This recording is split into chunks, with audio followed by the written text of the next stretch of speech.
وسهلا فيكم بفيديو جديد من مدينة الموسيقى والأحلام. بلد فاز 5 مرات بجائزة أفضل مكان للمعيشة. بلد عاش فيه بيتهوفن وفرويد وغنت له اسمهان. من عاصمة النمسا، من فيينا.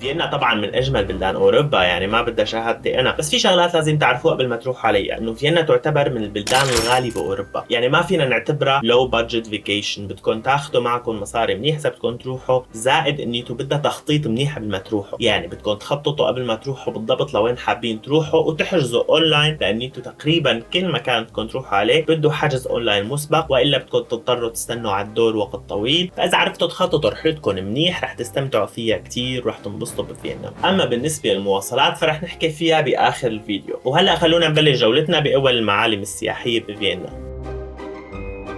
رح نبلش برمز فيينا، واهم المعالم السياحيه فيها كنيسه ستيفان المعروفه بالسقف المميز، واللي يعتبر احد اهم رموز فيينا. بيزورها 6 مليون سائح سنويا، والدخول عليها مجاني وما بيتطلب تيكت.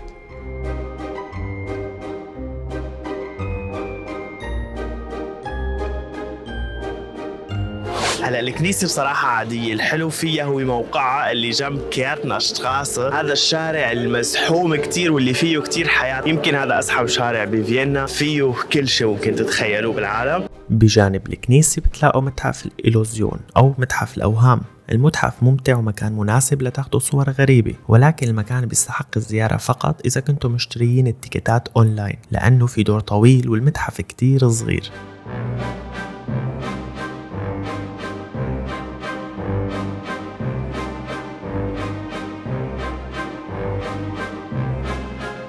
هلا هو كان ممتع بصراحة، بس بيستاهل الوقفة اللي قدامه؟ أكيد لا، لأنه أصغر بكتير مما توقعت. يمكن الناس بتستنى ساعة، هلا أنا حاجز من قبل فما استنيت، بس لو مستني وفايت ولقيت إنه هو غرفة صغيرة كنت كتير رح انزعج منه. لهيك إذا حاجزين بيكون حلو ما شيء، بس إذا بدكم تستنوا ساعة لتفوتوا عليه فأكيد لا، مو محرز. وبس خلصوا منه لازم تروحوا على الكافيه اللي جنبه، اللي هي وحدة من أشهر الكافيات اللي موجودة بفيينا. فرويد نفسه كان يجي يشرب فيها، هو كافيه سنترال. واللي معروف بفيينا غير القصور والقلاع هني المقاهي اللي فيها. بيقولوا انه اصلا ثقافة المقاهي جاي من عندهم، ما بعرف اذا الحكي صحيح. مقاهيهم كلياتها هيك تاريخية وقديمة وعريقة، وفايت عليها ناس كتير مشاهير، لهيك بتلاقوا دائما عليها دور وطابور. اشهر هاي المقاهي هي كافيه سنترال. طبعا مثل كل الاماكن المشهورة قدامها زحمة كتير، بس الدور شكله بيمشي بسرعة.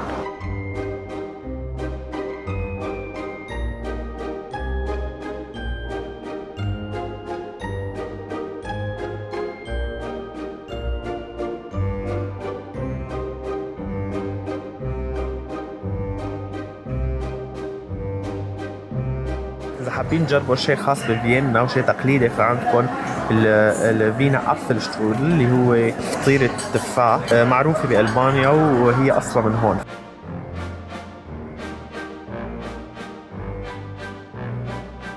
أحلى شيء بالكافيتيريا هي طريقة التقديم، يعني بتحسوا حالكم هيك بطاولة من العصور الوسطى مع هدول الشغلات الصغار الأنيقة كتير.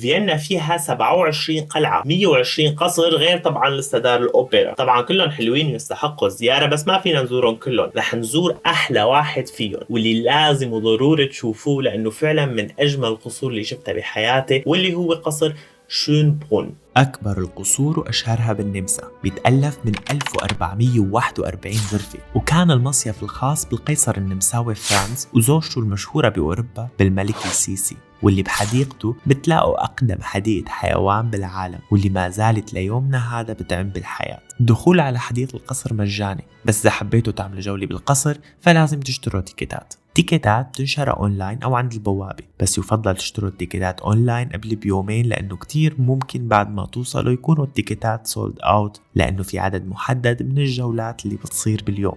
سعر التيكت بيختلف حسب عدد الاقسام اللي حابين تزوروها بالقصر.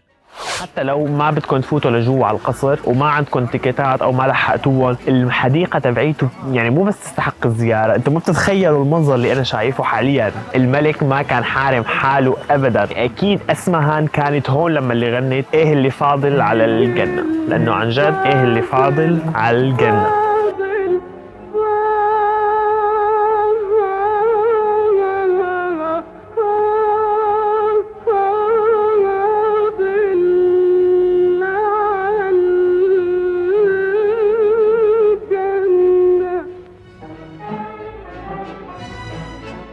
قصر من جوا بياخد العقل، ما قدرت اصور لانه ممنوع التصوير، بس الحلو اللي استمتعت فيه عن جد عاملين اوديو جايد باللغه العربيه. اخيرا اكثر المحلات اللي بنروح عليها ما بيكون فيها لغه عربيه، هذا المحل فيه لغه عربيه صحيحه، مو مثل هاي اللغه العربيه اللي بتكون معموله عن طريق كمبيوتر فما بتفهم منهم شيء. والعائله هاي اللي عاشت في هذا القصر لها قصه هيك فيها كثير دراما وكثير احداث، بتحس حالك هيك ماشي بمسلسل. الفوته كثير ممتعه، بس حتى لو ما حبيت تفوت تستاهل الجاي بس مشان حديقة القصر، خصوصا إذا الجو حلو. هلا نحن مانا جايين بالصيف والجو مو حلو، بس إذا جيت والجو حلو لسه كمان تستاهل أكثر وأكثر أكيد.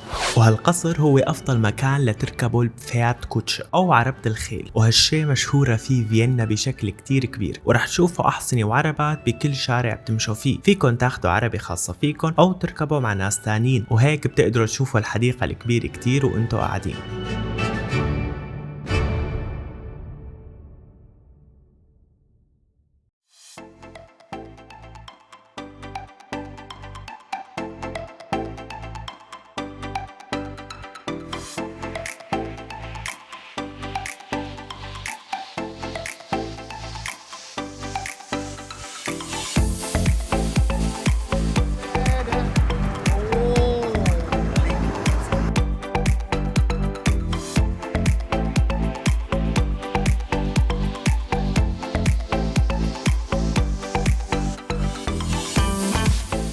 بالنسبة للأكل فما لازم أبدا تفوتوا تجربة الفينا شنيتسل. الشنيتسل هو مثل سكالوب نحن بنقوله، اللي هي شريحة لحم مغطاة بالبيض والطحين وخلطة معينة ومقلية. أكتر شيء معروف الفينا شنيتسل هي بفيينا، حتى اسمها فينا شنيتسل. فينا شنيتسل معناتها الشنيتسل الفيينية اللي جاي من فيينا، واللي هي دائما بتكون من لحم العجل. إذا قلتوا فينا شنيتسل فهي لحم عجل، أما إذا بتكون شنيتسل من نوع تاني فبتكون تقولوا مثلا تشيكن شنيتسل أو شنيتسل بأي لحمة تانية. بس الفينا شنيتسل اللي هيك اسمها هي دائما بلحم العجل، وممنوع تنعمل بأي شيء تاني لأنه هذا الاسم خاص فيها. طبعا الأكلة هي منتشرة بكل ألمانيا وأوروبا بشكل عام وفيينا والنمسا وكل هاي المحلات، بس بفيينا هو أصل هاي الأكلة، لهيك لازم تجربوها. وعن جد طعمتها بتختلف تماما عن أي شنيتسل أكلينه بأي محل، لأنه أفضل مكان لتجربوا هالأكلة هو مطعم فيجل مولا، أقدم وأشهر مطعم بفيينا، معروف بشكل خاص بالفينا شنيتسل. مثل كل المطاعم المشهورة والطيبة عليه دور طويل، ممكن تستنوا ساعات لتفوتوا. إذا مو حابين تنتظروا فيكن تحجزوا الطاولة عن طريق الإيميل، بس بدكم تحجزوا قبل ما تسافروا بأسبوع أو أسبوعين لتلاقوا حجز. المطعم له فرعين جنب بعض، والاثنين ما بتلاقوا فيهم حجوزات قبل بشهر على الأقل. هلا رح نشوف إذا كانت محجز الانتظار لساعة. طبعا ما تنسوا عصرة الليمونة، وهذا الصوص كتير مهم.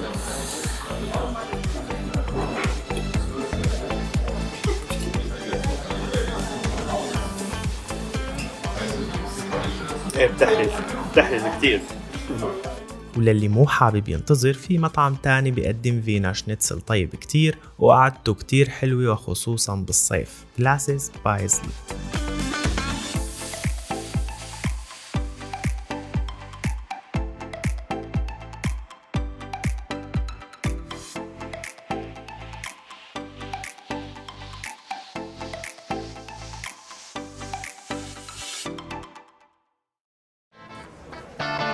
أما إذا حابين تجربوا أكل الشوارع والأسماك فلازم تزوروا سوق ناش ماركت اللي بيفتح كل أيام الأسبوع لل9 المساء ما عدا يوم الأحد. بتلاقوا فيه محلات ومطاعم من كل بلدان العالم. سوق شعبي حلو فيه كل شيء ممكن تتخيلوه من كافة أنحاء العالم، وأطيب شيء فيه يمكن الموالح.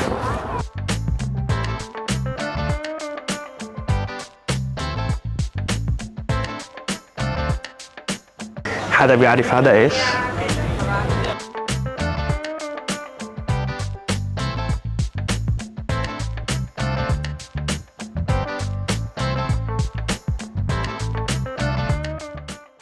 محطتنا الأخيرة هي الفين ستار كافيه أو كافيه الشباك، واللي فعلا عبارة عن شباك، واللي شهر هالكافيتيريا هي الطريقة المميزة اللي بيقدموا فيها الكابوتشينو بقلب كورن الآيس كريم. هي سعرها شيء 9 يورو و20 سنت، يعني شيء 10 يورو، فإن شاء الله تكون مستاهلة. يعني طعمتها مثل طعم الكابوتشينو العادي، بس الطريقة حلوة يعني.